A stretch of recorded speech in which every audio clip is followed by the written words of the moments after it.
اللهم صل على سيدنا محمد.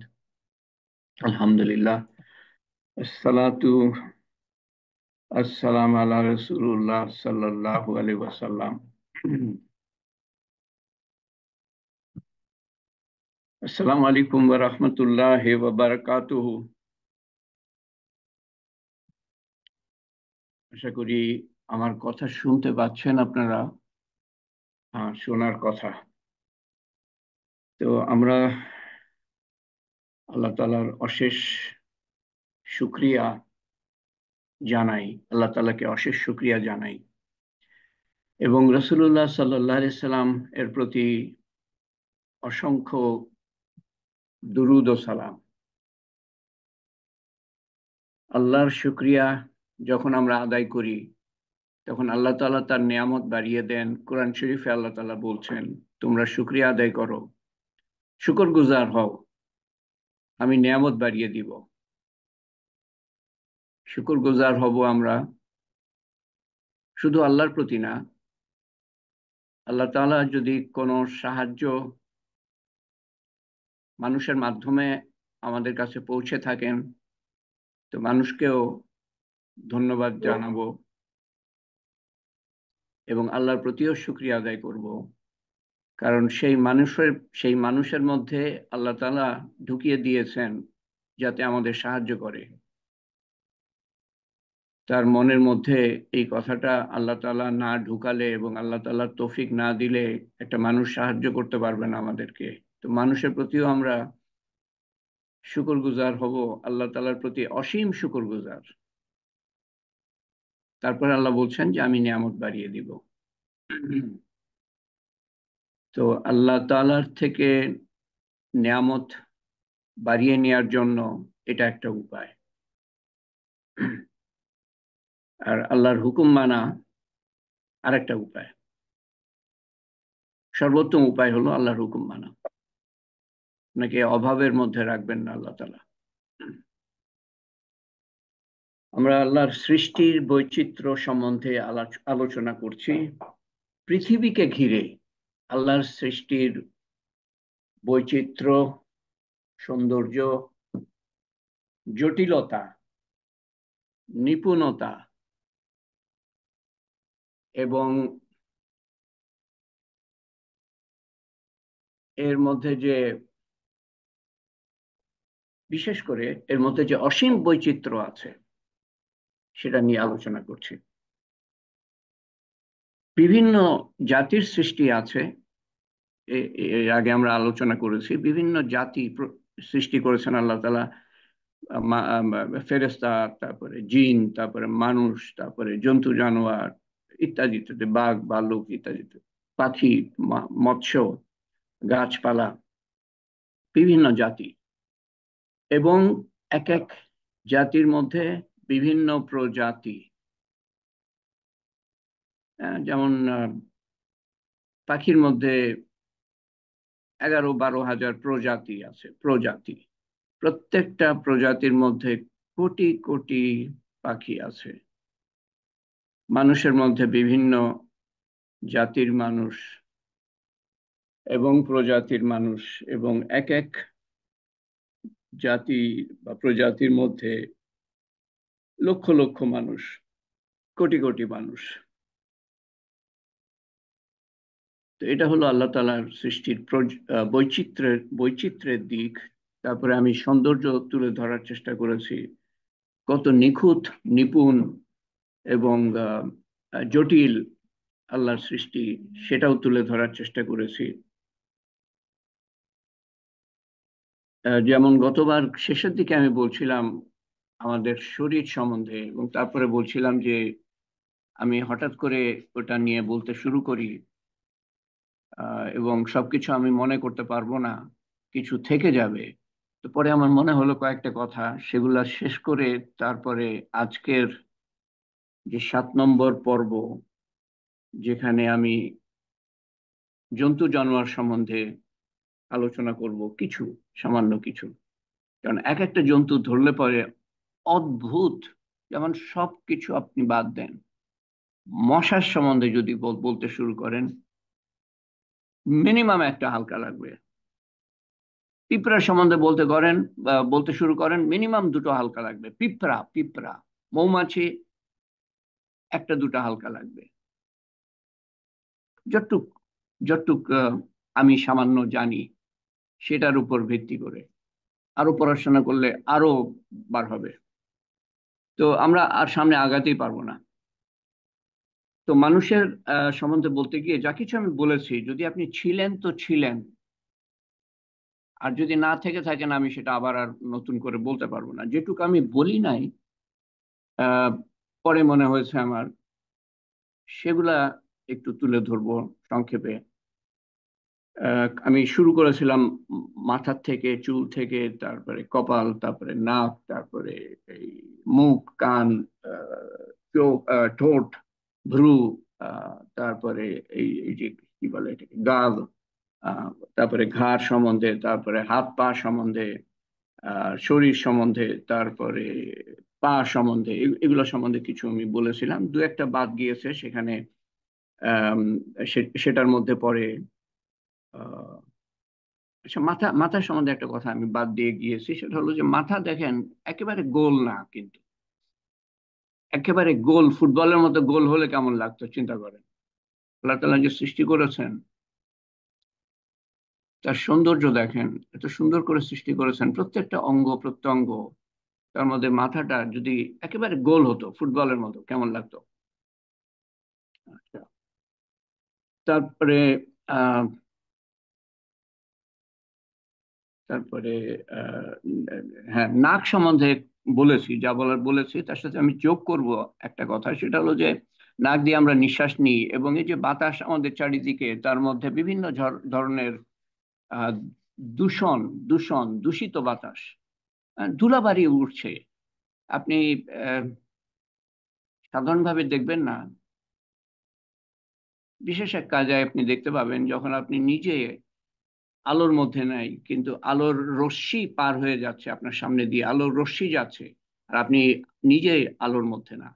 তখন দেখবেন ওই আলোর রশ্মির দিকে তাকালে দেখবেন যে কত লক্ষ লক্ষ তার মধ্যে আহ বিভিন্ন ধরনের সূক্ষ্ম আহ দূষণ, বিভিন্ন ধরনের কি বলে এটাকে, কণা, আহ বিভিন্ন কণা, ধুলা বালি, এগুলা উড়ছে বাতাসের মধ্যে। তো এগুলো আমরা নিঃশ্বাস নিই।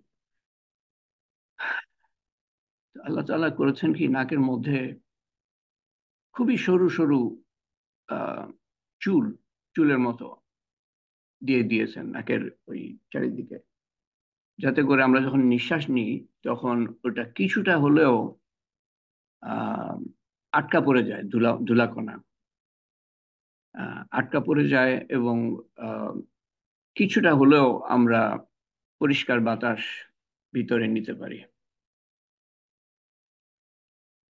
তারপরে আর কি, হ্যাঁ, দাঁত, দাঁতের দিকটা খেয়াল করেন। দাঁতের সামনের ভাগটা একরকম, আর পিছনের ভাগটা কি বলে মাড়ির দিকে, সেগুলো আবার চ্যাপ্টা, আহ, সেগুলো আবার অন্যরকম। আর সামনের দিকটা ধারালো। তো এটা ধারালো কেন? আমরা যদি কিছু কামড়ে খেতে চাই, একটা ফল মনে করেন, সামনের দিক দিয়ে কামড়াই, তারপরে পিছনে নিয়ে গিয়ে সেটাকে আমরা চিবাই। পিছনটাও যদি এই সামনের মতো হতো, ধারালো টাইপের, তাহলে ওই পিছনেও যদি ওরকম হতো তাহলে কিন্তু চিবাতে পারতাম না ওইভাবে। আর এই খাবারের খাবারের ব্যাপারটা একটু আমি বলি। আসলে বাইরের দিকটা আমি, বাইরের শরীরের বাইরের দিকটা নিয়ে আলোচনা করছি, ভিতরের দিক নিয়ে আলোচনা করছি না। আসলে ভিতরটা আরো অদ্ভুত, ভিতরটা আরো অদ্ভুত, যেটা ডাক্তাররা ভালো জানেন। কিন্তু সহজ সরল ভাবে লেখা আমার কাছে কিছু আছে, যেটা দিয়ে যদি আমি তালিম শুরু করি, তো 10টা তালিম ইজিলি করতে পারবো আমি, সহজেই করতে পারবো 10টা তালিম ভিতর সম্বন্ধে। তো ওটাতে এখন যাব না, ইনশাল্লাহ পরে কোনো সময়। শুধু এইটুকু বলে রাখি ভিতর সম্বন্ধে, অদ্ভুত একটা দিক যেটা আপনারা বুঝতে পারবেন সহজে। সেটা হলো যে শরীরের বিভিন্ন অংশ দিয়ে রক্তনালী গিয়েছে। কোনো কোনো রক্তনালী একটু একটু পুরু, একটু আহ, চওড়া। আহ, যেমন এই যে এখানে এই রগের এখানে, ঘাড়ের এখানে রগ একটা আছে, শিরদাঁড়া, শিরদাঁড়া বলে না কি বলে এরকম। তো কাউকে জবাই করতে হলে ওটা কিন্তু কেটে ফেলতে পারলে ব্যাস রক্ত আরো তাড়াতাড়ি বের হয়ে যাবে। জন্তু জানোয়ারের আছে, ওই জায়গাটা জবাই করতে হবে, ওই জায়গাটা ছিঁড়ে ফেলতে হবে, কেটে ফেলতে হবে। তো এরকম জবাই করা হয়েছে মানুষের মধ্যেও ইদানিং, মানুষকে নিয়ে জবাই কাজ। তো কিন্তু আরো সূক্ষ্ম রক্তনালী আছে মানুষের শরীরে, এবং কোনো জায়গা নাই মানুষের শরীরে যেখানে রক্তনালী যায় না, যেখান দিয়ে রক্তনালী যায় না। শরীরের প্রত্যেকটা অংশে রক্তনালী আছে, প্রত্যেকটা অংশে, না হলে সেই অংশটা নির্জীব হয়ে যাবে, শুকিয়ে যাবে। তো এত রক্তনালী আছে, বৈজ্ঞানিকরা হিসাব করেন যে আমাদের একটা সাধারণ শরীরের মানুষ, মোটা হলে তো কথা নাই, মোটা হলে তার রক্তনালী আরো বেশি। আর যেখান দিয়ে মাংস বা ভুঁড়ি বা চর্বি গিয়েছে সেখান দিয়ে রক্তনালী যেতে হবে, সেটাকে সেটাকে জীবিত রাখার জন্য, উজ্জীবিত রাখার জন্য। তো মোটা মানুষের তো রক্তনালী আরো বেশি, কিন্তু একটা সাধারণ মানুষ, সাধারণ ওজনের 60-65 কিলোগ্রাম, তার মধ্যে দিয়ে যে রক্তনালী গিয়েছে তা 50,000 কিলোমিটার। তার মানে 60, 60, 70, 70, 80, 80, প্রায় 80,000, সরি 50,000 মাইল, প্রায় 80,000 কিলোমিটার। 80,000 কিলোমিটার একটা মানুষের মধ্যে দিয়ে রক্তনালী, শুধু 80,000 কিলোমিটার। পৃথিবীর চারিদিকে আপনি দুইবার দুইবার যাতায়াত করতে পারবেন, দুইবার গিয়ে ঘুরে আসতে পারবেন। 25,000 মাইল, তো এটা কত, 40,000 কিলোমিটার হয়। দুইবার আপনি যেতে পারবেন পৃথিবীর চারিদিকে। এই এই এই যে 80,000 কিলোমিটার রক্তনালী আহ, পৃথিবীকে দুইবার ঘিরতে পারবে, এত রক্তনালী আছে। কল্পনা করতে পারেন আপনি যে কত সূক্ষ্ম সেই রক্তনালী, কি সূক্ষ্ম আল্লাহর সৃষ্টি। আমি যে সূক্ষ্মতার কথাটা বলি, আর না হলে এত হাজার, 80,000 কিলোমিটার রক্তনালী যদি মানে এগুলো যে একত্রিত করা হয়, তো এটা বিরাট আকার ধারণ করার কথা, এটা একটা রুম ভরে যাওয়ার কথা এই শুধু রক্তনালী দিয়ে। কিন্তু সেটা ভরে না, মানুষের মধ্যেই আছে অত রক্তনালী। কিভাবে আল্লাহ তাআলা সৃষ্টি করলেন? এর সাথে আরেকটা কথা বলি আমি, এর সাথে জড়িত বলে বলছি, না বললেও চলে। সেটা হলো যে যে ওজন কমাতে কি জন্য বলা হয়। এমনকি রাসূলুল্লাহ সাল্লাল্লাহু আলাইহি সাল্লামের দুটো হাদিস আমি পড়েছি, যেখানে উনি দুজন ভুঁড়িওয়ালাদের সম্বন্ধে উনি উক্তি করেছেন, ভুঁড়িওয়ালাদের সম্বন্ধে অপছন্দনীয়, উনি এটা পছন্দ করছেন না সেটা প্রকাশ করেছেন। উনি সাধারণত কোনো কিছু অপছন্দ, খাবারও যদি অপছন্দ হতো উনি কখনোই বলেন নাই, কখনোই বলেন নাই যে খাবারটা ভালো হয় নাই। ওনার যেটা ভালো লাগে না উনি খান নাই, কিন্তু উক্তি করেন নাই যে খাবারটা ভালো হয় নাই বা এই খাবারটা ভালো না। কিন্তু উনি দুজন ভুঁড়িওয়ালাকে বলেছেন যে এইটা না থাকলে কত সুন্দর হতো, এত সুন্দরভাবে বলেছেন। এটা যদি না থাকতো এই ভুঁড়িটা, তাহলে কত সুন্দর হতো। হ্যাঁ, তো এটা কেন উনি বলেছেন? উনার বলার মধ্যে আমাদেরকে যে সুন্নত দেখিয়েছেন, প্রত্যেকটার মধ্যে তো আমাদের মঙ্গলের জন্য, এটাও আমাদের মঙ্গলের জন্য। কারণ যখন ভুঁড়ি থাকে বা শরীরে অনেক চর্বি থাকে, সেখান দিয়ে রক্তনালী যেতে হয়। তার মানে যত শরীরে মাংস বেশি, চর্বি বেশি, তত রক্তনালী বেশি।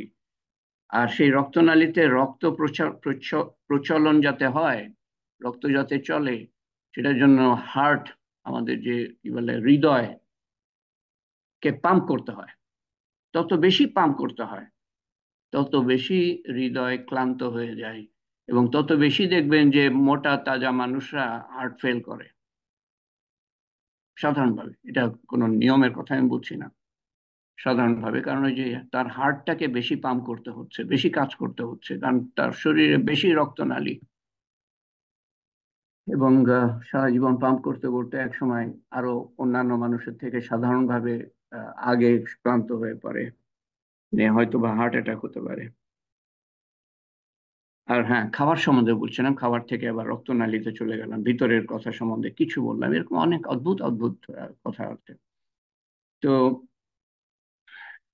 এই যে মুখে আমরা খাবারটা দিই, দাঁত দিয়ে, সামনে দিয়ে এটাকে আহ, টুকরা মানে মানে দ্বিখণ্ডিত করি, একটা একটা ফল কামড়ে নিই, তারপর পিছনের অংশ দিয়ে ওটাকে চিবাই আমরা। আহ, তারপরে যে পেটের মধ্যে যায়, এরপরে আমাদের কোনো নিয়ন্ত্রণ নাই।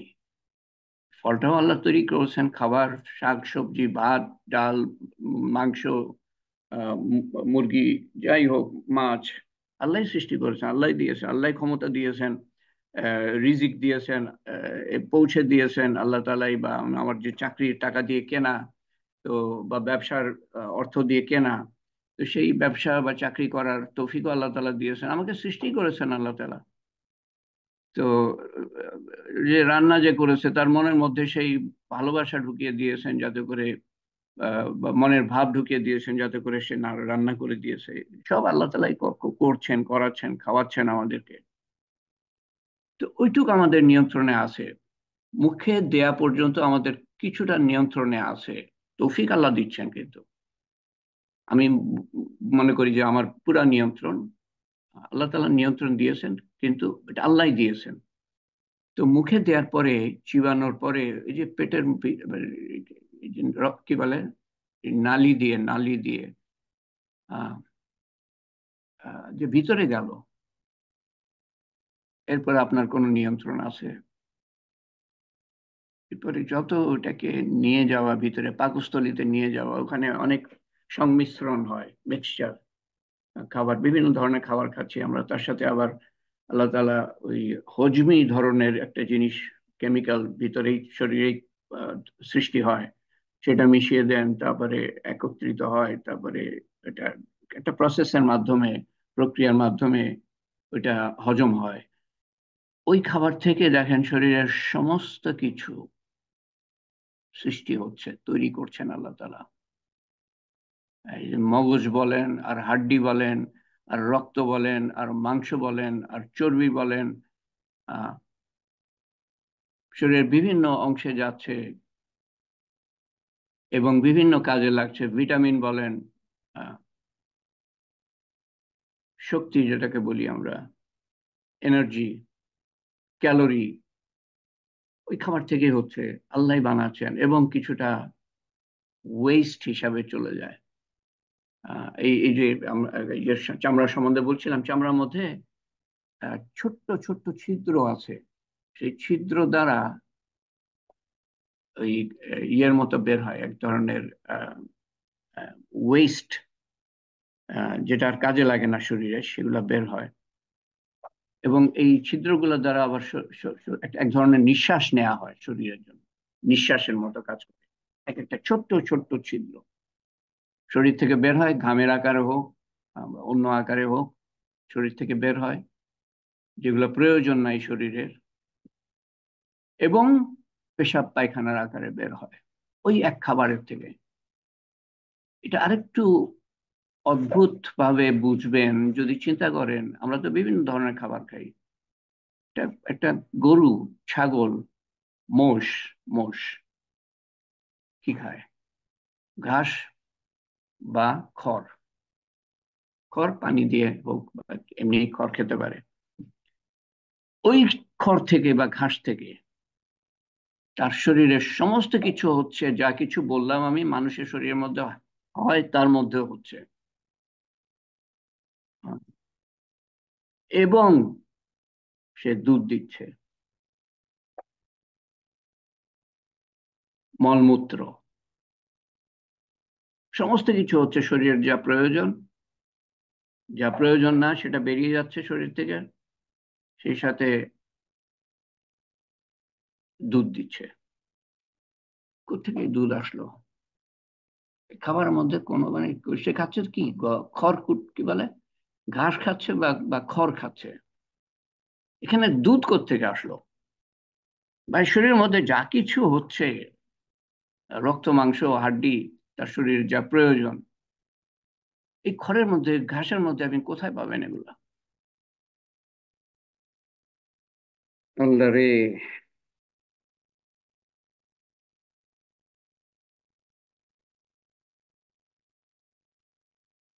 ভ্রুর কথা বলেছিলাম, দাড়ির কথা বলি নাই। মেয়েদের দেখেন সৌন্দর্যের জন্য কোনো দাড়ি হয় না। ছেলেদের সৌন্দর্য হলো দাড়ির মধ্যে। শেভ করে, শেভ করার ফলে কি হয় জানেন? যে রেগুলার শেভ করে যারা, এই এইসব জায়গায়, এইসব জায়গায় অনেক নার্ভ, নার্ভ আছে। সেই নার্ভে আপনি খুর চালাচ্ছেন বা কি বলে রেজার চালাচ্ছেন, ওইটা এফেক্টেড হয়। এফেক্টেড এর বাংলা আপনি মনে করি আপনি বুঝতে পারবেন আমি কি বলার চেষ্টা করছি। দাড়ি রাখা সুন্নত আপনার নিজের লাভের জন্য। আচ্ছা, তারপরে আর কি, আহ আহ, এক সৌন্দর্য আর একটা আপনাকে রক্ষা করে, আহ, তাপ থেকে রক্ষা করে, শীত থেকে রক্ষা করে, মাথার চুলও তাই, গতবার বললাম। তো এই কয়টা কথা যোগ দেওয়ার ছিল। চোখ সম্বন্ধে বলেছি, কিছু হয়তো বলি নাই। চোখের মধ্যে একটা সৌন্দর্যের দিক আছে, সাদার মধ্যে কালো মণি। এবং এই যে কালো অংশটা, কারো কালো, কারো একটু খয়েরি রঙের, কারো একটু একটু ব্লুইশ, নীল নীল ধরনের, ইত্যাদি ইত্যাদি। কত ধরনের ইয়ে আছে এবং প্রত্যেকেরই আলাদা। কি বলে চোখের এটাকে, কালো জায়গাটা? হ্যাঁ, না না, কালো জায়গা মধ্যে, চোখের মধ্যে যে, হ্যাঁ, মণি। এই মণি এক একজনের এক এক রকম। এটা গতবার বলেছিলাম, চোখের মণি এক একজনের এক এক রকম। ইয়া, হাতের যে আঙ্গুলের যে ছাপ মানে ইয়েগুলা, নকশা, এক একজনের এক এক রকম। আপনার এই আঙ্গুলের, বুড়া আঙ্গুলের মতো যে নকশা, বুড়া আঙ্গুলের যে নকশা, সেরকম নকশার কারণ নাই। চোখের মনিও এরকম। এবং এটা এক একটা মানুষকে, এটা মানুষের আইডি হিসাবে ব্যবহার করা হয়।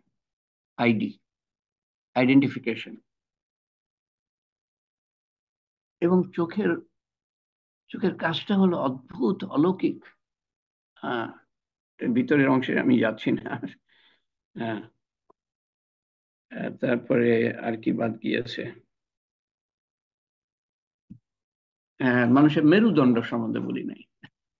মেরুদণ্ড, আল্লাহ রে, 25 মিনিট হয়ে গেছে। এই কয়েকটা কথা বলতে গিয়ে এত সময় দ্রুত পার হয়ে যায় না, আমার কাছে অবাক লাগে। মেরুদণ্ড, মেরুদণ্ড সম্বন্ধে কি বলার ছিল? যে এই যে মেরুদণ্ডটা আল্লাহ তাআলা দিয়েছেন, দেখেন একটা একটা যদি লম্বা একটা হাড্ডি দিয়ে দিতেন, তাহলে আপনি কিন্তু কোনো নড়াচড়া মানে এইভাবে এইভাবে ঘুরতে হতো, পুরা পুরা এইভাবে ঘুরতে হতো। এবং সামনে ঝুঁকতে পারতেন না, পিছনে নিতে পারতেন না নিজের শরীরটাকে, ডানে নিতে পারতেন না, বামে নিতে পারতেন না। মেরুদণ্ডটা এমন ভাবে বানিয়েছেন না, একটা এক পিস হাড্ডির উপরে আরেক পিস হাড্ডি, তার উপরে আরেক পিস হাড্ডি, তার উপর এইভাবে। আহ, না হলে এক জায়গায় ভাঙলে, এক জায়গায় বাড়ি খেলে পুরোটা ভেঙে যেত। এখন এক জায়গায় বাড়ি খেলে ওই এক জায়গায় ভাঙে, বা একটা দুটা ভার্টিব্রে বলে, কি বলে এটাকে বাংলা, একটা দুটা আহ, হাড্ডির পিস ভাঙে। আহ, এবং এমন ভাবে একটার উপর একটা সাজানো যে আপনি বিভিন্ন ভাবে নিজের শরীরটাকে ঘোরাতে ফিরাতে, ডাইনে পিছনে চারিদিকে এভাবে নিতে পারেন এবং তাকাতে পারেন এবং দেখতে পারেন এবং নিজেকে বাঁচাতে পারেন। চট করে কিছু আপনার দিকে আসছে, কোনো কিছু ক্ষতিকর, আপনি চট করে সরিয়ে নিতে পারেন। ঘাটটাও সেরকম ভাবে আল্লাহ তাআলা সৃষ্টি করেছেন। তো কি অদ্ভুত কৌশলে আল্লাহ তাআলা যে আমাদেরকে সৃষ্টি করেছেন, আমরা চিন্তা করি না এগুলা নিয়ে। তো আমার মনে হয় আমি নতুন আজকে যে জন্তু জানোয়ার নিয়ে শুরু করতে চাচ্ছিলাম, সেটা নিয়ে তো আর শুরু করা যাবে না। 25, 27, 28 মিনিট হয়ে গিয়েছে, এর মধ্যে 26 মিনিট। তো আমি আহ কি সম্বন্ধে বলবো, আপনাদেরকে বলতে বলবো, আসলে বলতে বলবো, যেটা গতবার বলেছিলাম, মাত্র দুজন হয়তো বলতে পেরেছিলেন, দুজন তিনজন, আহ গোটা কয়েক, গোনা কয়েক, যে আল্লাহ তাআলা যে আযাব দেন, এই আযাব কেন দেন, আযাব কেন দেন তার সম্বন্ধে কোরআনে কিছু আয়াত আছে। এবং আজকে আমি আবার সেগুলা নতুন করে পোস্ট করেছি। আবার আমি লাল কালিতে অ্যানাউন্সমেন্টের মতো লিখেছি যে নিচের পোস্টে দুর্যোগের উপর, আযাবের উপর কোরআন শরীফ হতে হতে আয়াত হতে যেটা আপনার মনে দাগ কাটে। কোরআন শরীফের বিভিন্ন আয়াত আছে, তার মধ্যে কিছু আমি তুলে ধরেছি। যেমন একটা আমি তুলে ধরি নাই এখানে, আহ, হঠাৎ মনে পড়লো তাই বলি, পরে আর খেয়াল থাকবে না। যেখানে বলা হচ্ছে যে তোমাদের মধ্যে থেকে আমি কিছু মানুষকে ক্ষমতা দিই, তোমাদের মধ্যে থেকে কিছু মানুষকে আমি ক্ষমতা দিই তোমাদেরকে শায়েস্তা করার জন্য। আর মানুষ যখন খারাপ হয়ে যায়, সাধারণভাবে খারাপ, যার কাছে ক্ষমতা আছে সে ক্ষমতার অপব্যবহার করে, যার কাছে ক্ষমতা আছে সে অন্যের উপরে অত্যাচার অনাচার করে, যার কাছে আছে, অল্প আছে তো অল্প করে, বেশি আছে তো বেশি করে। ক্ষমতার সদ্ব্যবহার খুব কম মানুষ আছে যারা করে, ক্ষমতা পেলে পরে। এটা কখন হয়? যখন নৈতিকতার ধ্বংস হয়। গত গত 15-16 বছর বলবো কেন, এই বাংলাদেশ স্বাধীন হওয়ার পর থেকে আমি বলবো, যে জিনিসটার ক্ষতি সবচেয়ে বেশি করে গিয়েছে একটার পর একটা সরকার, সেটা হলো যে নৈতিকতা ধ্বংস করে দেওয়া। আগের সরকার খারাপ ছিল, পরের সরকার আরো খারাপ, আরো খারাপে নিয়েছে মানুষকে। উদাহরণ খারাপ করে তো, চেয়ারম্যান সাহেব, মেম্বার সাহেব, এমপি সাহেব, মন্ত্রী মহোদয়, আহ, প্রধানমন্ত্রী মহোদয়, এমনকি রাষ্ট্রপতি, যার কাছে মানে নামমাত্র ক্ষমতা, ক্ষমতা নাই বলতে গেলে, তার ক্ষমতার অপব্যবহারের কথাও আমরা এখন শুনতে পাই। তো যে যেখানে থেকে পেরেছে তার ক্ষমতার সাধ্য অনুযায়ী অপব্যবহার করেছে।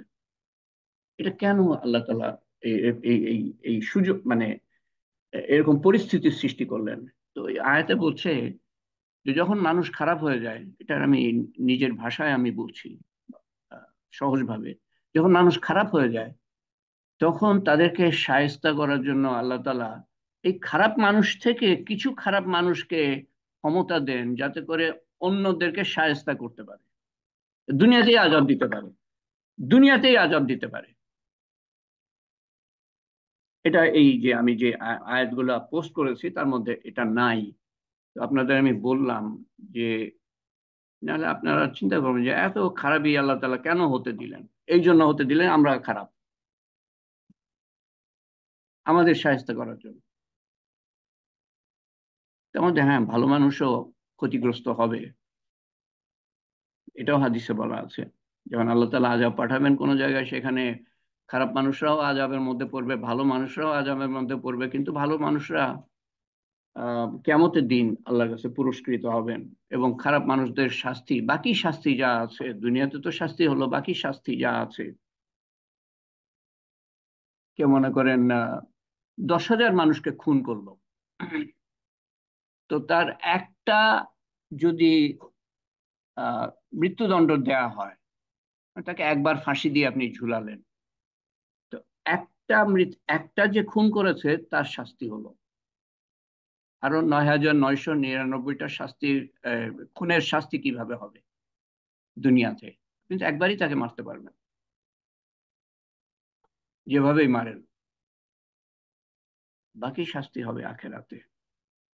এই জন্য বাকি শাস্তি হবে আখেরাতে।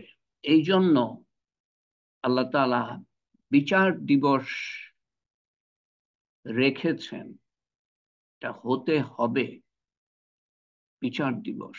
এবং এই বিচার জিনিসটা আল্লাহ তাআলা এত পছন্দ, মানে ওনার কাছে এত প্রিয়, যে যে কোরআন শরীফে যে আয়াত আছে তার থেকে আমি যা বুঝতে পেরেছি তা হলো যে বিচার, বিচার হলো ন্যায় বিচার, হলো আল্লাহ তাআলার সৃষ্টির বুনিয়াদ, বুনিয়াদ, ভিত্তি, ন্যায় বিচার।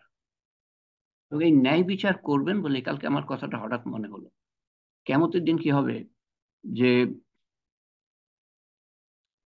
আল্লাহ তাআলা সমস্ত জীবজন্তুকে পুনরুজ্জীবিত করবেন, আবার জীবন দান করবেন। সবাই তো শেষ, সব ধ্বংস, আবার সৃষ্টি করবেন, আবার পুনরুজ্জীবিত করবেন, আপনি আমি আবার জীবন পাবো। কিসের জন্য? পুরস্কৃত হওয়ার জন্য বা শাস্তি পাওয়ার জন্য। কিন্তু সেটা হিসাবের বা বিচারের মাধ্যমে আল্লাহ তাআলা করবেন। হিসাব নেবেন, বিচার হবে, শাস্তি, এই কি বলে, সাক্ষী, সাক্ষী পেশ করা হবে। কোনো সাক্ষী নাই, আপনার শরীর, আপনার হাত সাক্ষী দিবে। হাত দিয়ে করেছেন, হাত সাক্ষী দিবে। মুখ দিয়ে অন্যায় করেছেন, মুখ সাক্ষী দিবে। আহ, শরীরে যেই যেই অঙ্গ দিয়ে অন্যায় করেছেন সেই সেই অঙ্গকে কথা বলার শক্তি দেওয়া হবে। আল্লাহই পারেন। আপনার আল্লাহ তাআলা আপনাকে আমাকে মুখের দ্বারা কথা বলার তৌফিক দিয়েছেন, তো হাতের দ্বারা কথা বলার তৌফিক দিতে পারবেন না কেন? সাক্ষী দিবে, বা যে জায়গায় করেছে সেই জায়গা সাক্ষী দিবে, যে মানুষের সামনে করেছে সেই মানুষ সাক্ষী দিবে, কিন্তু সাক্ষী পেশ করা হবে। এই সাক্ষীর বাইরে আল্লাহ তাআলা করবেন না কিছু। তো নেক কাজের পুরস্কার অকল্পনীয়, অকল্পনীয়। এমন জায়গায় আপনাকে আমাকে রাখবেন ইনশাল্লাহ, আমরা যদি নেক কাজ করে যেতে পারি। গুনাহ হয়ে যায় আমাদের দ্বারা, গুনাহ না করার চেষ্টা করব, হয়ে গেলে তওবা করার চেষ্টা করব, চেষ্টা না, তওবা করব, এছাড়া অন্যথায় নাই কোনো। আর যার বদির পাল্লা বেশি, গোনার পাল্লা, মানে গোনার ওজন বেশি, তাকে যেই জায়গায় রাখবেন সেটাও আমরা বর্ণনা করতে পারি না। দুনিয়ার কষ্ট কোনো কষ্টই না আখেরাতের কষ্টের তুলনায়, আর দুনিয়ার আরামায়েশ কোনো আরামায়েশই না আখেরাতের আরামায়েশের। তো এই আহ, ন্যায় বিচারটা আল্লাহ তার কাছে এত প্রিয়, এত প্রিয়, এই জিনিসটা আমি কালকে বুঝলাম। ঘটনা তো আমি জানতাম যে জন্তু জানোয়ার সমস্ত কিছু আল্লাহ তাআলা, মানুষ, জিন, জন্তু জানোয়ার কে আল্লাহ তাআলা জীবিত করবেন। কেন? মানে জীবিত করবেন, করে আবার ধ্বংস করে দিবেন, ধুলায় পরিণত হয়ে যাবে তা। তো আমার আমার চিন্তা হলো যে আচ্ছা, তাহলে আল্লাহ তাআলা মানে জীবিতই বা করবেন কেন? যদি ধুলায় পরিণত করে দেন তো জীবিত করার প্রয়োজন কি ছিল? এটা এই জন্য, ওই কথাটা আমার, আমি কালকে হঠাৎ খেয়াল হলো, আরে তাই তো, যে একটা একটা গরু আর একটা গরুকে গুতা গুতা দিয়েছে, গুতা গুতা, শিং দিয়ে গুতা দিয়েছে, আঘাত করেছে আরেকটা গরুকে। তো যেই গরুটা আঘাত খেয়েছে, পেয়েছে, সেই গরুটা আবার উল্টা গুতা দিবে। যে গরু গুতা দিয়েছে তাকে গুতা দিবে, নিয়ে প্রতিশোধ নিবে, বিচার হবে। জন্তু জানোয়ারের মধ্যে বিচার হয়ে গেল, একে অপরকে যা অত্যাচার অনাচার করেছে। তো মানুষ যদি করে থাকে জন্তু জানোয়ারের উপরে অত্যাচার অনাচার, সেটারও কিন্তু বিচার হবে। সেটার বিচারটা কি আমি জানি না, তো এটা আমি বলতে পারবো না। তো জন্তু জানোয়ারের মধ্যে যখন আহ, আহ, ইয়ে হয়ে যাবে, মানে তাদের মধ্যে ফয়সালা ফয়সালা হয়ে যাবে, তখন তাদেরকে ধ্বংস করে দেওয়া হবে। তো তার আগে বিচারটা আল্লাহ তাআলার কাছে এত এত গুরুত্বপূর্ণ, যে বিচারটা করে একে অপরের মধ্যে যে দেনা পাওনা ছিল সেটা মিটিয়ে, তা মানে উনি উনি ন্যায় বিচার পছন্দ করেন বলে আবার তাদেরকে জাগ্রত করে, জীবিত করে, বিচার তারা একে অপরের মধ্যে বিচারটাকে স্থাপন করে তারপরে তাদেরকে ধ্বংস করে। আমি আশা করি এই কথাটা আমি যেটা বলার চেষ্টা করছি সেটা বুঝতে পেরেছেন, যে আল্লাহ তাআলার কাছে ন্যায় বিচার অত্যন্ত অত্যন্ত গুরুত্বপূর্ণ। যে বিচার ছাড়া তো এই সমস্ত যে আল্লাহর সিস্টেম বিচার ছাড়া অপূর্ণ থেকে যাবে। আর না হলে যে লোক, আমাদের দেশে তো খুন খারাপি হাজার হাজারের মধ্যে হাজার। এটা কিন্তু শুরু হয়েছে স্বাধীনতার পরপরই। অনেকে খবর জানেন না আপনারা, স্বাধীনতার পরপরই শুরু হয়েছে। যাকে পছন্দ করে নাই ব্যাস খতম করে দাও। রাজনৈতিক কারণে হয়তো মানে বিরোধিতা হয়েছে, কিন্তু না, খতম করে দেওয়া একদম, কোনো বিরোধিতা চলবে না। এই স্বাধীনতার পর থেকে শুরু হয়েছে, ওটারই জের চলে আসছে। আমরা শুধু 15 বছর কথা জানি, কারণ আমাদের যে যে মেমোরি, আমাদের স্মরণ শক্তি বেশি দূরে যায় না, ভুলে যাই আমরা, জাতি হিসাবে ভুলে যাই। কালকে যাকে ছি ছি করছি, আজকে তাকে ঘাড়ে নিচ্ছি, তাকে ফুলের মালা দিচ্ছি। আবার আজকে যাকে ফুলের মালা দিচ্ছি, কালকে তাকে ছি ছি করছি, থুতু ফেলছি তার উপরে, ডিম ফেলছি। তো বিচার, ন্যায় বিচার, তো আল্লাহ তাআলা যে আযাব দেন, আযাব, দুটো জিনিস আছে, কিন্তু দুটো জিনিস আলাদা করতে হবে, তফাৎ করতে হবে। এক হলো আল্লাহ তাআলা আযাব দেন, ভূমিকম্প। এটা কোনো পরীক্ষার ব্যাপার, এখানেও পরীক্ষা আছে, যে ভূমিকম্পের মধ্যে আমি কিরকম আল্লাহর উপর ভরসা করি সেটা আছে, কিন্তু সাধারণত ভূমিকম্প আযাবের কারণে হয়, ঘূর্ণিঝড়, বন্যা, নিরীহ মানুষ এভাবে কষ্ট পাচ্ছে। যারা নিরীহ তাদেরকে আল্লাহ তাআলা পুরস্কৃত করবেন তাদের কষ্টের জন্য। কিন্তু এগুলা সাধারণত, এই যে আয়াতগুলা যেগুলো আমি পোস্ট করেছি, যদি আপনারা পড়ে থাকেন তাহলে আপনি বুঝতে পারবেন যে এগুলোর পিছনে যে যে হিকমত, এগুলোর পিছনে যে যৌক্তিকতা, উইজডম কি, সেগুলা বোঝানোর জন্যই এই আয়াতগুলা সংগৃহীত। যেমন আমি একটা বুঝাবার চেষ্টা করলাম, যে আমরা যখন খারাপ হয়ে যাই তখন আমাদের শাস্তি দেওয়ার জন্য জালেম বাদশাহ নিয়োজিত করা হয়। আপনি তো জালেম বাদশার দোষ দেখছেন, নিজের দোষটা তো আমরা দেখি না, নিজের ঘাটতি। আমি কোথায় দোষ করেছি, এরকম কেউ মনে করতে পারে। আমি তো কাউকে অত্যাচার অনাচার অনাচার করি নাই, আমি তো ঘুষ খাই নাই। সেটা হয়তো আপনি খান নাই, কিন্তু আপনি ঘুষ দিয়েছেন।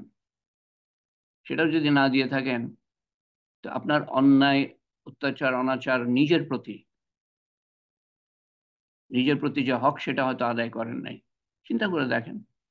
বা আল্লাহর প্রতি যে হক সেটা আদায় করেন নাই, বা মানুষের প্রতি যে হক সেটা আদায় করেন নাই, কোনো না কোনো ভাবে আপনি কিছু করেছেন। গুনাহগার তো আমরা, সেই গোনাটা বুঝতে হবে, এলেমের প্রয়োজন। না হলে গোনা কি, কোনটা গোনা করছি, কি গোনা করছি, এটাও বোঝার মতো ক্ষমতা আমাদের নাই। আর আহ, আর হাদিসে এটাও আছে অবশ্য, যে যে মানুষ, আয়েশা রাদিয়াল্লাহু আনহা জিজ্ঞেস করেন, ইয়া রাসূলুল্লাহ, কোন জাতির উপরে কি আযাব আসতে পারে যদি তাদের মধ্যে নেককার বান্দা থাকে? গুনাহগার আছে, আযাব আসছে ঠিক আছে, কিন্তু নেককার বান্দা আছে, তো সেই অবস্থায় কি আযাব আসতে পারে? রাসূলুল্লাহ সাল্লাল্লাহু আলাইহি ওয়াসাল্লাম বলেন যে হ্যাঁ, আসতে পারে। কিন্তু যারা নেককার, তারা, তাদের আখিরাতে আল্লাহ তাআলা বদলা দিবেন। কিন্তু এই যে নেককার শব্দটা আমি ব্যবহার করলাম, এটার একটা একটা একটা একটু জিনিস পরিষ্কার করা উচিত। আমরা সবাই কিন্তু কম বেশি একটা গোনা করছি, যেটার কারণে আমাদের সবার উপরে আযাব আসার কথা কথা একটা গোনা আমরা করছি কম বেশি। আল্লাহ তাআলা যে সবচেয়ে বড় হুকুম দিয়েছেন আমাদেরকে, সেটা কি? সবচেয়ে বড় হুকুম আল্লাহ তাআলার কোনটা বলেন দেখি? আমি আনমিউট করার ইয়ে দিচ্ছি, অনুমতি দিচ্ছি। যে উত্তর দিতে পারবেন সে আনমিউট করবেন। সবচেয়ে বড় গুনাহ আমরা কোনটা করি বলেন তো দেখি? স্যার দাওয়াতের মেহনত। দাওয়াতের মেহনত। এটা সবচেয়ে বড় হুকুম কেন বলেন তো দেখি? আল্লাহর পরিচয় দেওয়া মানুষকে। না, মানুষ চিনবে কি করে? আপনি মুসলমান, আপনি আল্লাহকে চিনেন, অন্যরা চিনে না, আপনি যদি তাদেরকে না বলেন তো তারা চিনবে কি করে? সবচেয়ে বড় কি জন্য বলেন তো দেখি?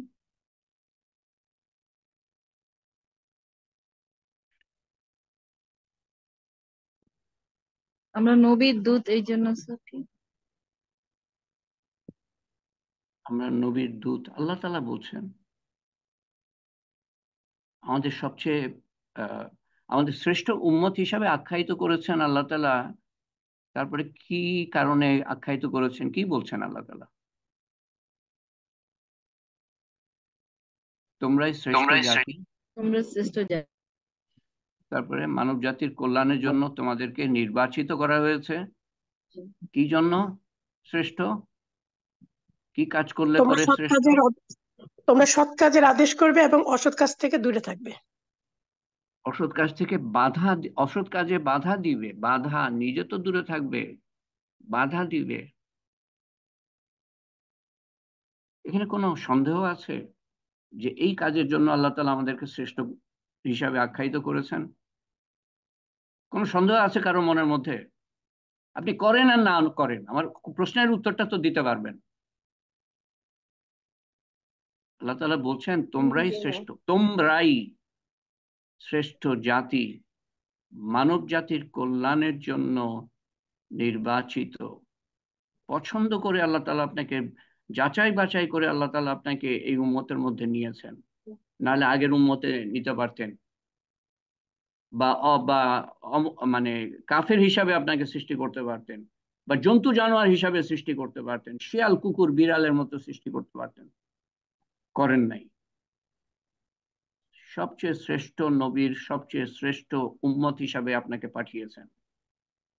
কেন মর্যাদা বুঝেন না? আপনার মর্যাদা কি ইঞ্জিনিয়ার, ডাক্তার আর আর্মি অফিসার হওয়ার মধ্যে, আর উকিল, জজ, ব্যারিস্টার, ম্যাজিস্ট্রেটের হওয়ার মধ্যে?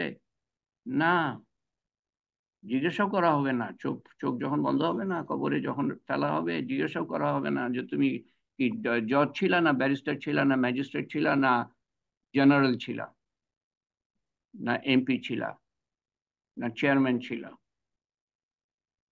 জিজ্ঞাসাও করা হবে না। না বাদশাহ ছিলা, জিজ্ঞাসা করা হবে না। কি বলে, গোসল দেওয়া হয় না, লাশকে গোসল গোসল দেওয়া হয়, গোসলের সাথে সমস্ত কিছু দুনিয়াবি ধুয়ে মুছে যাবে, খালি কাজ সাথে যাবে কবরে। কাজ, নেক কাজ বা বদ কাজ। তো আল্লাহ তাআলা পরিষ্কার করে বলছেন, কোন সন্দেহ আছে যে এইটার কারণে আমরা শ্রেষ্ঠ জাতি? উত্তর দেন না কেন? যে আপনি আপনি এই একটা আয়াত থেকে আশ্বস্ত না হন যে আপনাকে শ্রেষ্ঠ জাতি হিসাবে আখ্যায়িত করা হয়েছে এবং কি জন্য করা হয়েছে, যদি আপনি আশ্বস্ত না হন তো বলেন যে না আমি আশ্বস্ত না। আর আশ্বস্ত হয়ে থাকলে বলেন হ্যাঁ, এটার জন্য আমাকে শ্রেষ্ঠ জাতি হিসাবে বা শ্রেষ্ঠ উম্মত হিসাবে আমাকে আখ্যায়িত করা হয়েছে। এটা তো উত্তর দিবেন। শ্রেষ্ঠ উম্মত করা হয়েছে, কিন্তু সেভাবে কাজ করতে পারছি না। আমি ধরে নিলাম যে যে জলি শরীফ সবার জন্য উত্তর দিল, আপনারা তো বাকিরা উত্তর দিবেন না, মুখ খুলবেন না। সে উত্তর দিল যাতে আমরা আগাতে পারি, তাহলে আমি এটার উপর আটকে থাকলে তো আর আগাতে পারবো না। তো তো আরেকটা প্রমাণ দিই আপনাদেরকে এই কাজটা কত গুরুত্বপূর্ণ, বা প্রশ্ন করি আমি, তাহলে বুঝতে পারবেন, আপনার উত্তর আপনারা জানেন। কত জায়গায় আল্লাহ তাআলা বলছেন কোরআন শরীফে এই কাজের কথা? কমপক্ষে 60 জায়গায়। কমপক্ষে 60 জায়গায়। আমার কথা বিশেষ হয় না? আলেমদের জিজ্ঞেস করেন বা নিজে খুঁজে দেখেন। এ তো মানে প্রমাণ করার তো মানে অসম্ভব কিছু না। কমপক্ষে 60 জায়গায় যে কথাটা বলছেন, এই যে একটা জায়গায় বললেই কিন্তু হতো, যেটা বললাম, কুনতুম খায়রা উম্মাতি উখরিজাত লিন-নাস তা'মুরুনা বিল মারুফ ওয়া তানহাউনা আনিল মুনকার ওয়া তু'মিনুনা বিল্লাহ। যেটা তর্জমা এখন বারবার দুবার তিনবার বললাম, এই একটা জায়গায় থাকলে কিন্তু যথেষ্ট ছিল। কিন্তু আমরা হয়তো ওটা খেয়াল করবো না। আল্লাহ তাআলা ৬০ জায়গায় বলছেন, কোনো না কোনো জায়গায় তো ওটা পাবো। এই দাওয়াতের মেহনত, মানুষকে আল্লাহর সাথে সংযুক্ত করার চেষ্টা, জুড়ে দেওয়ার চেষ্টা। তো এই কাজটা আমরা কয়জন করছি? যারা নামাজ পড়ে তাদের কথা আমি বলছি, কয়জন করছি আমরা তাদের মধ্যেও? তো এটাকে আমি মুসলমানের জন্য, যে যে কাফের মুশরিক তো বাদই দিলাম আমি, যে শিরিক করে সেটা তো আমি বাদই দিলাম, যে মুসলমান তার কথা আমি বলছি। সেই মুসলমানের কথা বলতে গিয়ে আমি জিজ্ঞেস করছি যে কয়জন করে এই কাজটা? তো তার মানে আমরা সবাই গুনাহগার, বড় গুনাহ আমরা করছি। তো সবাই তো আমরা শাস্তির যোগ্য, আজাবের যোগ্য। যে মানুষ বলছে যে আমি তো কোনো অন্যায় করি না, ঘুষ খাই না, ঘুষ দিই না, আহ সে নামাজ হয়তো পড়ছে না ঠিক মতো, সেদিকে গোনা, সেটাও যদি করে, দিনের মেহনত কয়জন করছে? তা আমার কথা আমি বলছি না, আলেমদের থেকে বলছি, যারা এগুলা নিয়ে, যারা মেহনত করে এই লাইনে, তা এগুলা নিয়ে চিন্তা করে, তাদের থেকে শুনে আমি বলছি, তাদের কাছ থেকে শিখে আমি বলছি। কোরআন শরীফে আছে সে আয়াতের, আমি একটা তালিমে হালকা কিন্তু আমি করেছিলাম, আপনাদের যদি মনে থাকে, 13টা আয়াত, 14টা আয়াত আপনাদের সামনে আমি 13টা আয়াত। একটা হলো সূরা আসর। সূরা আসরের অর্থটা আপনারা দেখেন, যারা জানেন না। সূরা আসর, ওয়ালাসরি ইন্নাল ইনসানা লাফি খুসর ইন্নাল্লাযিনা আমানু ওয়া আমিলুস সালিহাতি ওয়া তাওয়াসাউ বিল হাক্কি ওয়া তাওয়াসাউ বিস সাবর। এটার অর্থটা কি দেখেন।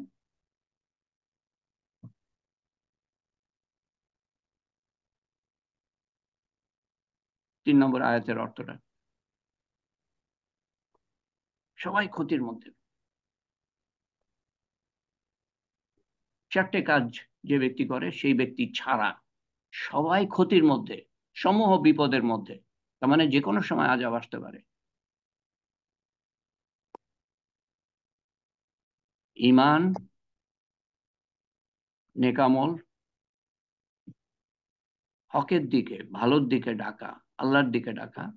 3 নম্বর, সবর এর দিকে ডাকা, তোমরা সবর করো, আল্লাহ তাআলা পরীক্ষা নিবেন, বা এই যে দাওয়াতে মেহনত করছো, তোমার উপরে কিছু বিপদ আসবে, মানুষ কিছু কটু কথা বলবে, সবর করো। এবং 4টেই করতে হবে। 4টেই কয়জন করে আমাকে বলেন? আজাব আসবে না কেন? যাক, আজকে আর ওই যে বাকি আয়াতগুলা কি আছে, কেন আল্লাহ তাআলা আযাব দেন তার সম্বন্ধে আল্লাহ তাআলা বলছেন, এটা আজকে আমি আর জিজ্ঞেস করতে পারছি না। যদি না দেখে থাকেন দয়া করে, কারণ এটা দরকার, তো আমার তো জানা দরকার। কারণ আমি তো চাই না যে আযাবের মধ্যে আমি পড়ি। তো তো আমি যে দুটো দুটো দিক সম্বন্ধে বলছিলাম, আল্লাহ তাআলা যে কষ্ট দেন, বিপদ দেন, তার সম্বন্ধে দুটো দিক সম্বন্ধে বলছেন। একটা হলো যে আজাবের আকারে দিতে পারেন আল্লাহ তাআলা আজাব। আরেকটা হলো যে পরীক্ষা করার জন্য। সম্বন্ধে তো কয়েকদিন আগেই, 2-3 দিন আগেই বললাম, পরীক্ষার জন্য আল্লাহ তাআলা বিপদ আপদ দিবেনই। এটা অসুখ বিসুখ, রোগ শোক, আহ, এগুলো দিবেনই। কি জন্য? পরীক্ষা না নিলে, পাশ না করলে উপরের স্তরে আপনি যেতে পারবেন না।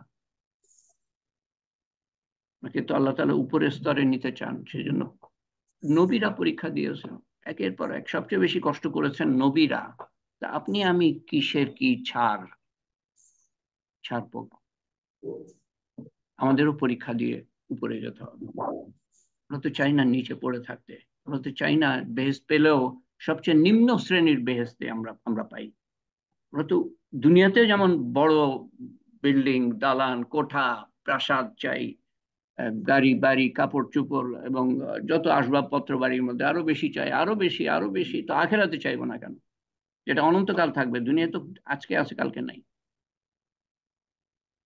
আপনি আমি আজকে আছি কালকে নাই। এগুলো কোথায় যাবে? এগুলো তো থেকে যাবে।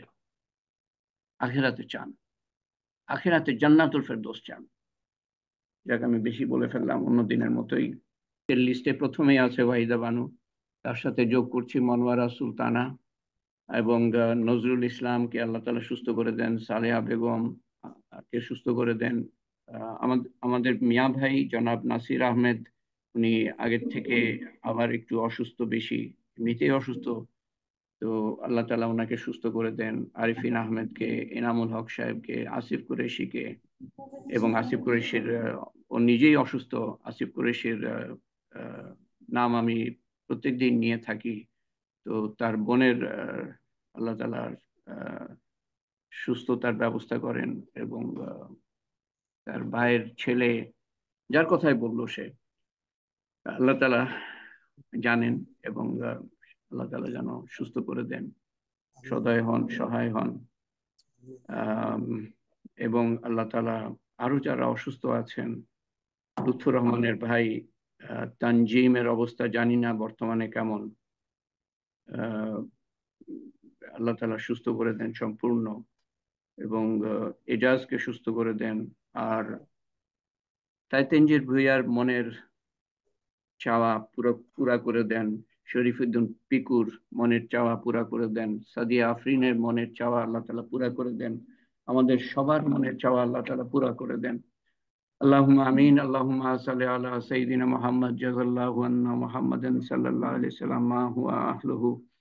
আল্লাহুম্মা আনতা রাব্বি লা ইলাহা ইল্লা আনতা আলাইকা তাওয়াক্কালতু ওয়া আনতা রাব্বুল আরশিল কারীম মাশাআল্লাহু কানা ওয়া মা লাম ইয়াশা লাম ইয়াকুন ওয়া লা হাওলা ওয়া লা কুওয়াতা ইল্লা বিল্লাহিল আলিয়্যিল আযীম। আলামু আন্নাল্লাহা আলা কুল্লি শাইইন কাদির ওয়া আন্নাল্লাহা কাদ আহাতা বিকুল্লি শাইইন ইলমা। আল্লাহুম্মা ইন্না আউযু বিকা মিন শাররিন নাফসি ওয়া মিন শাররি কুল্লি দাব্বাতিন আনতা আখিযুম বিনাসিয়াতিহা ইন্না রাব্বি ইন্না রাব্বি আলা সিরাতিম মুস্তাকিম। রব্বানা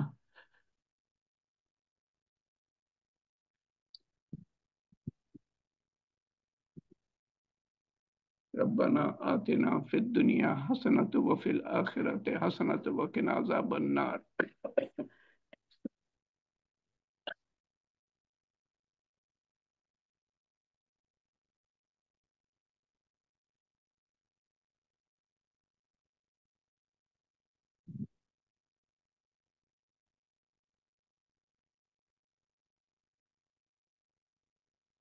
ربنا لا تؤاخذنا إن نسينا أو أخطأنا ربنا ولا تحمل علينا إصرا كما حملته على الذين من قبلنا ربنا ولا تحملنا ما لا طاقة لنا به واعف عنا واغفر لنا وارحمنا واعف عنا واغفر لنا وارحمنا أنت مولانا فانصرنا على القوم الكافرين.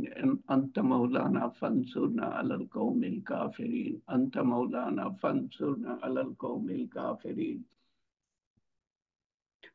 ربنا هب لنا من أزواجنا وذرياتنا قرة أعين واجعلنا للمتقين إماما. ربي اجعلني مقيم الصلاة ومن ذريتي ربنا وتقبل دعاء.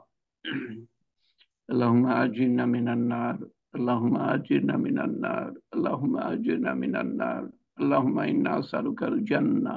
اللهم إنا نسألك الجنة. اللهم إنا نسألك الجنة. اللهم إنا نسألك العافية. اللهم إنا نسألك العافية.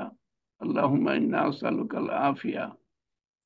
হে আল্লাহ, তুমি দুনিয়া এবং আখিরাতের সমস্ত ভালাই আমাদের দান করো। আল্লাহ, আমাদের দুনিয়ার জীবন সুন্দর করো, আখিরাতের জীবন, মৃত্যুর পরের জীবন সুন্দর করো, এবং দোজখের আগুন থেকে রক্ষা করো। আল্লাহুম্মা গফিরলি উম্মতে মুহাম্মদ সাল্লাল্লাহু আলাইহি সাল্লাম, রাসূলুল্লাহ সাল্লাল্লাহু আলাইহি সাল্লামের উম্মতের উপর উম্মতকে ক্ষমা করো আল্লাহ। আল্লাহুম্মা গফিরলি উম্মতে মুহাম্মদ সাল্লাল্লাহু আলাইহি সাল্লাম। আল্লাহুম্মা আরহাম উম্মতে মুহাম্মদ সাল্লাল্লাহু আলাইহি সাল্লাম। রাসূল সাল্লাল্লাহু আলাইহি সাল্লামের উম্মতের উপরে রহম করো। আল্লাহুম্মা আহফাজ উম্মতে মুহাম্মদ সাল্লাল্লাহু আলাইহি সাল্লাম। রাসূল সাল্লাল্লাহু আলাইহি সাল্লামের উম্মতকে হেফাজত করো আল্লাহ। আল্লাহুম্মা আহদি উম্মতে মুহাম্মদ সাল্লাল্লাহু আলাইহি সাল্লাম। রাসূল সাল্লাল্লাহু আলাইহি সাল্লামের উম্মতকে হেদায়েত করো। আল্লাহুম্মা গফিরলি, হে আল্লাহ তুমি আমাদের ক্ষমা করো। اللهم اغفر لي ولوالدي اللهم اغفر لي ولوالدنا ولوالدنا, আমাদের পিতামাতাকে ক্ষমা করো, ওয়ালিল মুমিনিন ওয়াল মুমিনাত ওয়াল মুসলিমিন ওয়াল মুসলিমাত, সমস্ত মুমিন এবং মুসলমানদের ক্ষমা করো, আল আহইয়াই মিনহুম ওয়াল আমওয়াত ইন্নাকা মুজিবুদ দাওয়াত বিরহমাতিকা ইয়া আরহামার রাহিমিন ইয়া আরহামার রাহিমিন ইয়া যুল জালালি ওয়াল ইকরাম। ألف لام ميم لا إله إلا هو الحي القيوم لا إله إلا أنت سبحانك إنا كنا من الظالمين وإلهكم إله واحد لا إله إلا هو الرحمن الرحيم يا فاطر السماوات والأرض أنت ولي في الدنيا والآخرة يا فاطر السماوات والأرض أنت ولي في الدنيا والآخرة يا فاطر السماوات والأرض أنت ولي في الدنيا والآخرة ربنا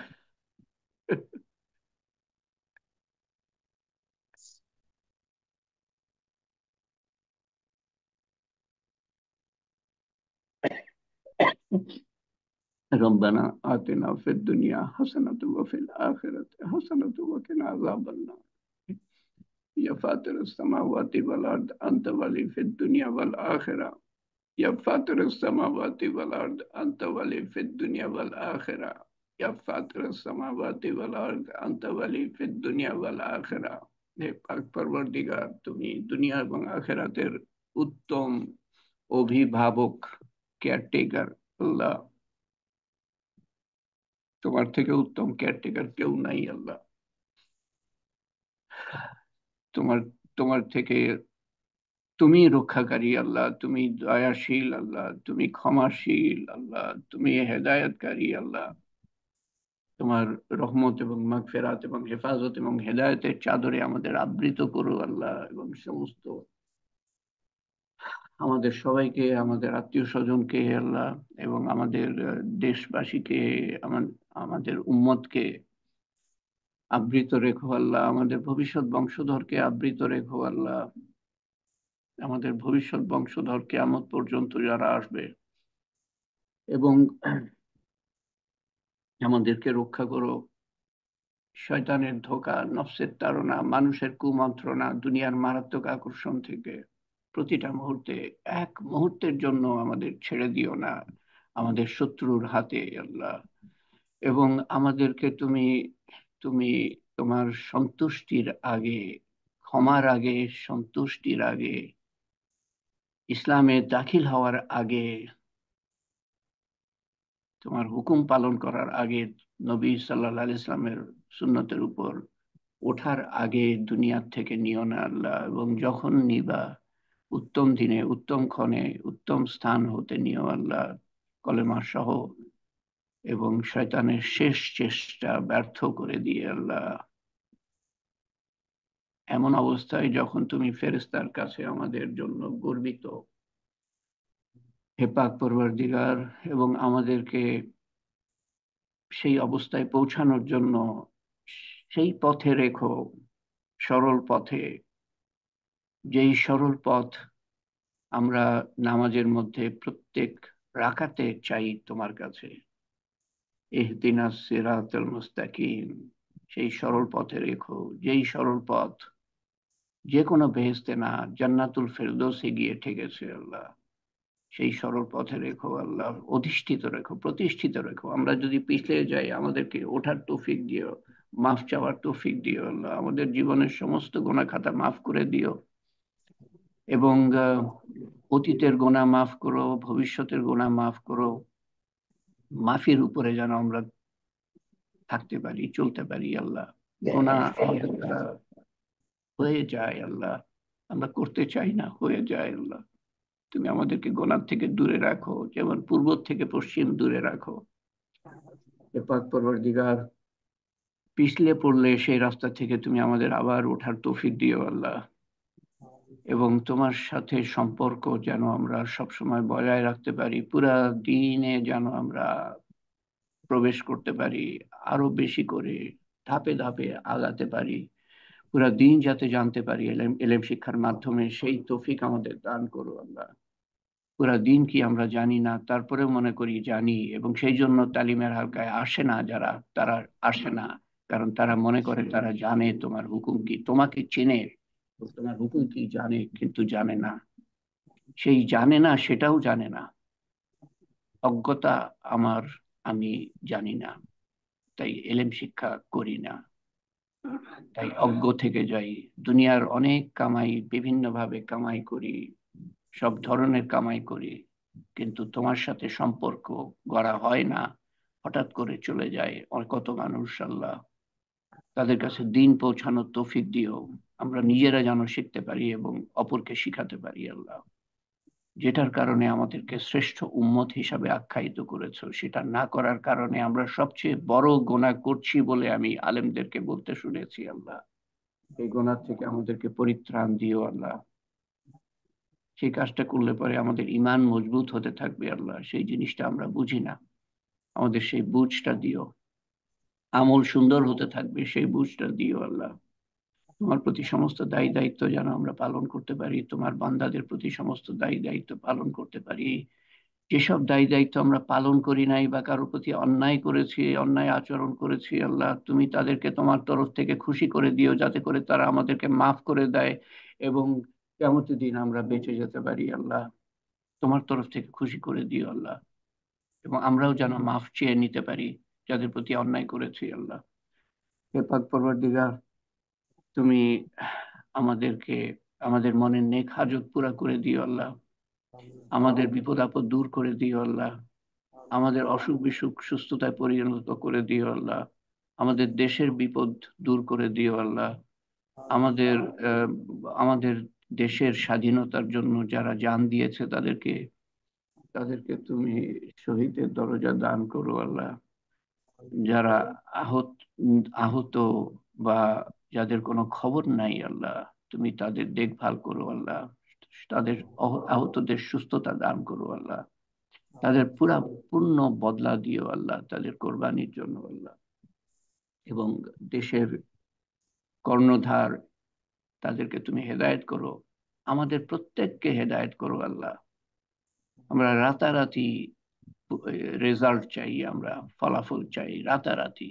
অত্যন্ত অত্যন্ত অসহিষ্ণু জাতি, অত্যন্ত ধৈর্যহীন জাতি আমরা, আমাদের ধৈর্য দান করো। আল্লাহ, হে পাক পরবর্তীগার, আমাদের অন্তরের মধ্যে যাদের কথা আছে অসুস্থ বলে, আমাদের অন্তরের মধ্যে আছে, আমি জানি না কিন্তু তুমি জানো, তুমি তাদের অসুস্থতা দূর করে দিও।